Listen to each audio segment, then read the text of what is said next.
بسم اللہ الرحمن الرحیم، السلام علیکم۔ میں سید عمران شفقت آپ کی خدمت میں حاضر ہوں۔ لندن سے لے کے لاہور تک مسلم لیگ نون کنٹونمنٹ بورڈ کے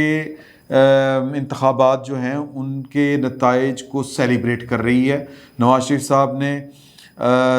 لندن میں صحافیوں سے جو کل یا پرسوں ملاقات کی تھی، اس میں ساری باتیں انہوں نے بڑی ڈیٹیل کے ساتھ کنٹونمنٹ بورڈ کے اوپر کی۔ وہ ساری کی ساری کی یہ اصل میں بیانیے کی جیت ہے، اور بیانیہ کیا ہے یہ سارا کچھ انہوں نے جو اپنا موقف ہے وہ دہرایا، اس کا اعادہ کیا اور کہا کہ ہم اسی پر قائم ہیں۔ میں یہ سمجھتا ہوں، اگر آپ آبزرو کریں تو نواز شریف صاحب کا جو بیانیہ ہے، وہ لوگ اس بیانیے کو نہ صرف اڈاپٹ کرتے ہیں بلکہ اس سے آگے نکل چکے ہوئے ہیں۔ پارٹی جو ہے وہ پیچھے رہ گئی، اور پارٹی نواز شریف صاحب کی وجہ سے پیچھے نہیں رہی۔ اپنی جو باہمی رکاوٹیں، مخاصمتیں، اور پارٹی کے اندر جو جس طرح نواز شریف صاحب کہتے ہیں نا، government with in the government, یا کیا ہے جی، ریاست کے اوپر ریاست، state with in the state, تو اسی طرح party with in the party ایک پالیٹکس جو وہ چل رہی ہے، اور اس کے اشارے بڑے کھلے ڈلے مل رہے ہیں کہ شہباز شریف صاحب آج ایک میٹنگ تھی، اس سے خطاب کر رہے تھے ڈیرہ غازی خان سے متعلق جو چیپٹر ہے پاکستان مسلم لیگ نون کا، اس کا اجلاس تھا۔ نواز شریف صاحب ویڈیو لنک کے ذریعے خطاب کر رہے تھے، شہباز شریف صاحب پریزائڈ کر رہے تھے، مریم صاحبہ آئیں اور شہباز شریف صاحب اٹھ کے چلے گئے، اور پھر وہ جو پریس کانفرنس ہوئی اس میں بھی بیسیکلی وہ کہتے ہیں کہ کہنے والے یہ کہہ رہے ہیں کہ جی کہ وہ جو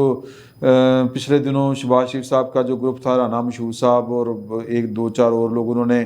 عظمہ بخاری جو ہیں وہ مریم گروپ کی ہیں، اس کو اٹھا دیا تھا پریس کانفرنس سے، آج وہ حساب برابر ہو گیا۔ اس طرح کی چیزیں چل رہی ہیں، تو یہ چیزیں ہیں اپنی جگہ کے اوپر۔ جاوید لطیف صاحب نے بھی ایک پروگرام میں کہا کہ دو چار اس طرح کی پرسنالٹیز ہیں جو ڈیوٹی پہ ہیں کہ جب بھی کوئی تحریک کا آغاز ہونے لگتا ہے، کام چلنے لگتا ہے، تو وہ کوئی نہ کوئی ایسی بات کر دیتی ہیں، اسائنمنٹ پہ ہیں کہ کسی طرح مسلم لیگ نون کو جو ہے وہ آپ نے بیانیے کو خراب کرنا ہے، نواز شریف کے بیانیے کو خراب کرنا ہے۔ اب یہ اشارہ تو پھر ظاہر ہے کہ شہباز شریف صاحب کی طرف بھی جاتا ہے، اور بھی بڑے بڑے لوگ ہیں مسلم لیگ نون کے۔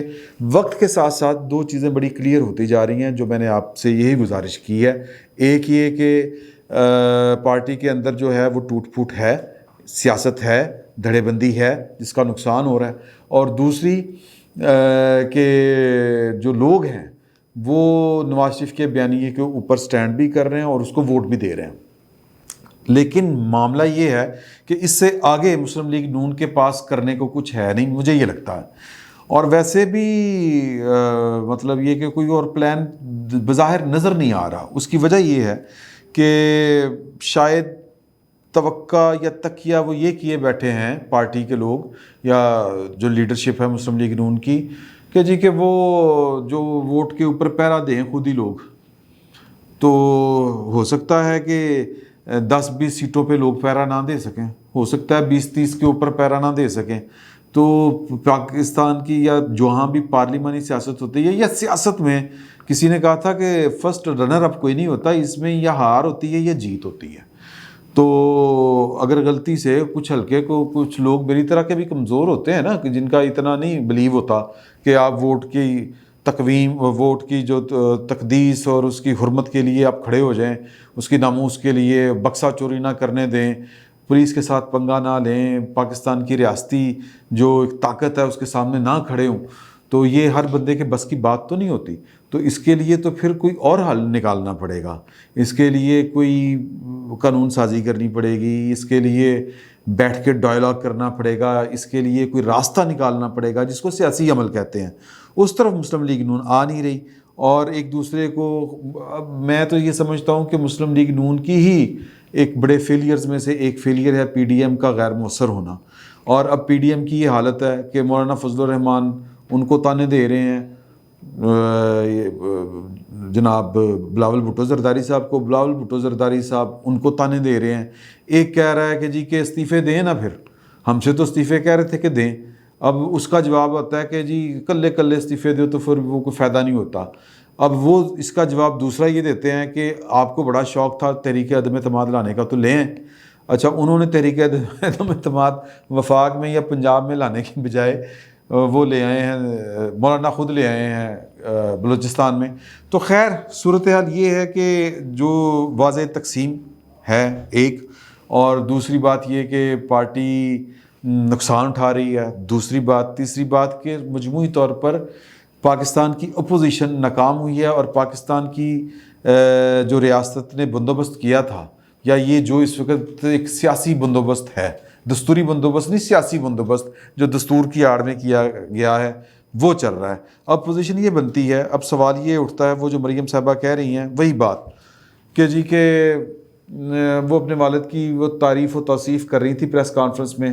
اور اینڈ رزلٹ وہیں پر نکلا کہ جی کہ میں ان کے بیانیے کے لیے میں ایک قدم پیچھے نہیں ہٹوں گی. میں نے میرے ساتھ چاہے زبردستی کریں، جیل میں ڈالیں، یہ کریں، یہ سب جذباتی باتیں ہیں جو آج انہوں نے پریس کانفرنس بھی کی. تو کچھ لوگ اچھا، میرے ذہن میں ایک ویسی بات آ رہی ہے برسبیل تذکرہ کہ جب ہم خصوصاً جب مسلم لیگ نون، چونکہ اپوزیشن میں اس وقت سب سے بڑی پارٹی وہ ہے، اور جب آپ ان کے کسی ناکامی کی یا ان کی کسی کامیابی کی بات کرتے ہیں تو آپ کے جو ناقدین ہیں، میں ویسے عموماً اس طرح کی چیزوں کے جواب نہیں دیا کرتا، لیکن آج کل یہ چیز جڑی ہے، جو چیز ہے، یہ صرف میری ذات تک نہیں ہے، یہ بہت سے ایسے لوگ جو کوشش کرتے ہیں کہ وہ ذرا نیوٹرل رہ کے بات کریں، حالات کا نیوٹرلی جائزہ لیں، تو پھر ان کو فوراً ہی مسلم لیگ نون کا ہمدرد، پرو نواز شریف، اس طرح کی باتیں کرنی شروع کر دی جاتی ہیں. وہ اس میں وہ لمبی فہرست ہے، میں سب کے نام نہیں گنوانا چاہتا. وہ آپ سوشل میڈیا، چونکہ ہم سوشل میڈیا کے اوپر کام کر رہے ہیں، سوشل میڈیا اٹھا کے دیکھیں آپ، تو اس کے اوپر آپ کو نظر آ جائے گا کہ کس کس پر یہ الزام لگ رہا ہے.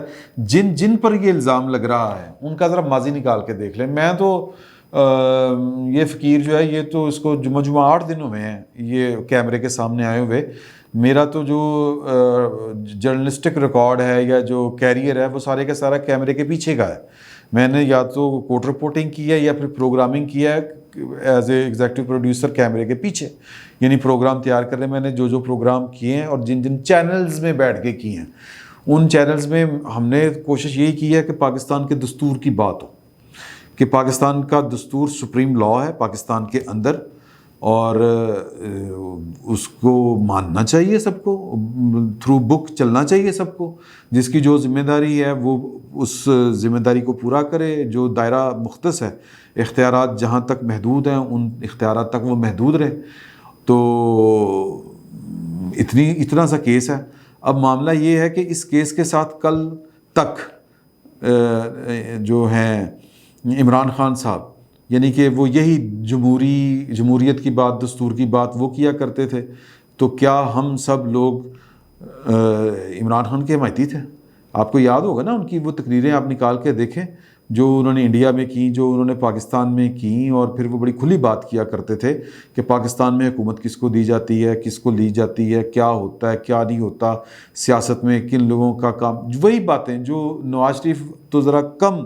شدت سے یہ والی باتیں کرتے ہیں. عمران خان صاحب چونکہ بڑے آؤٹ سپوکن ہیں، تو وہ تو نام لے کے اور پھر بڑی دھڑلے سے وہ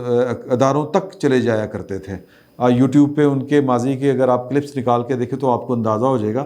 تو اس کا یہ مطلب نہیں ہے کہ ہم عمران خان صاحب کے ساتھ تھے. آپ یوں سمجھے کہ ہم سب دستور کی بات کیا کرتے تھے. اب اگر عمران خان صاحب کو لگتا ہے کہ یار یہ دستور، یہ باتیں افسانوی ہیں، پریکٹیکلی ان کا کوئی وجود نہیں ہے، یا کم از کم یہ اپلیکیبل نہیں ہے، تو پھر اس کا مطلب یہ نہیں ہے کہ ہم عمران خان صاحب کے خلاف ہو گئے ہیں. ہم وہیں پہ کھڑے ہیں. ہم ہمارے قبیلے کے جو نیوٹرل لوگ ہیں، جو جرنلزم میں بھی نیوٹرل رہنے کی کوشش کرتے ہیں، اور ایک طویل فہرست ہے. اور اسی طرح نواز شریف صاحب خود کہتے ہیں کہ میں ہن نظریاتی ہوئے ہیں. وہ تو اب یہ بات کرنی شروع کی ہے انہوں نے. جس طرح اختر مینگل صاحب سے کسی نے پوچھا کہ جی کہ آپ نواز شریف کے ہم خیال ہو گئے، انہوں نے کہا جی ہم نواز شریف صاحب کے ہم خیال نہیں ہوئے، نواز شریف صاحب ہمارے ہم خیال ہو گئے. تو نواز شریف صاحب کا کسی دور میں وہی مقام، وہی حیثیت تھی جو اس وقت عمران خان صاحب کی ہے. کہ عمران خان صاحب کسی کے ڈھول پہ جس طرح اب ناچ رہے ہیں، ایک دور میں نواز شریف صاحب بھی ناچا کرتے تھے. اب ہمیں اگر مسلم لیگ نون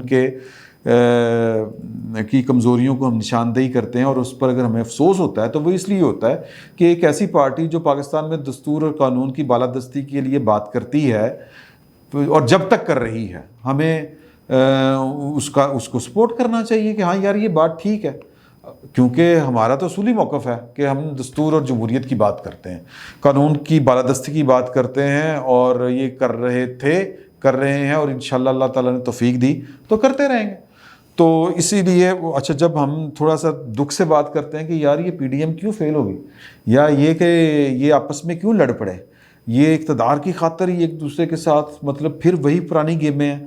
تو پھر اس کا مطلب یہ نہیں ہوتا کہ جناب کہ ہم کسی کے خلاف ہو گئے یا ہم کسی کے فیور میں بات کریں۔ اگر نواز شریف صاحب لندن میں بیٹھ کے اسپیکر پر خطاب کرتے ہوئے کہتے ہیں کہ یہ اداروں کا کام نہیں ہے کہ سیاست میں مداخلت کریں، یہ پاکستان کے دستور میں 2 ٹوک لکھا ہوا ہے، تو اس کا مطلب ہے کہ ہم نواز شریف کے محتی ہو گئے یار، فار گاڈ سیک۔ تو بہرحال یہ ایک ذاتی سی وضاحت تھی جو میں نے کر دی۔ اصل مسئلہ یہ ہے کہ جو میں پوائنٹ آپ کے سامنے رکھنا چاہ رہا ہوں کہ نون لیگ کی انٹرنل پالیٹکس کی وجہ سے غالباً آپ کا اور میرا نقصان ہو رہا ہے۔ ان کی انٹرنل پالیٹکس کی وجہ سے ایک جو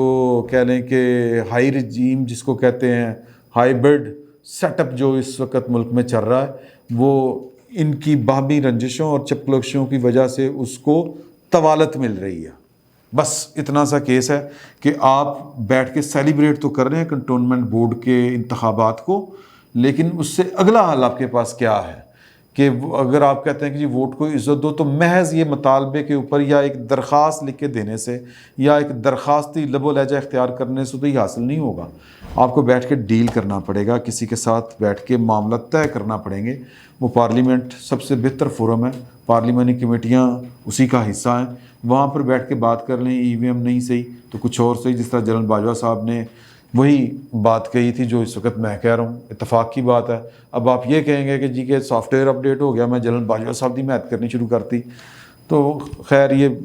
باتیں 1-2 مکس ہو گئیں، اس کو برداشت کیجئے گا۔ کچھ وضاحت دینا بھی ضروری تھی اور کچھ مسلم لیگ نون کی کمزوری کے اوپر بھی بات کرنا ضروری تھی۔ فی الوقت اتنا ہی، بہت بہت شکریہ۔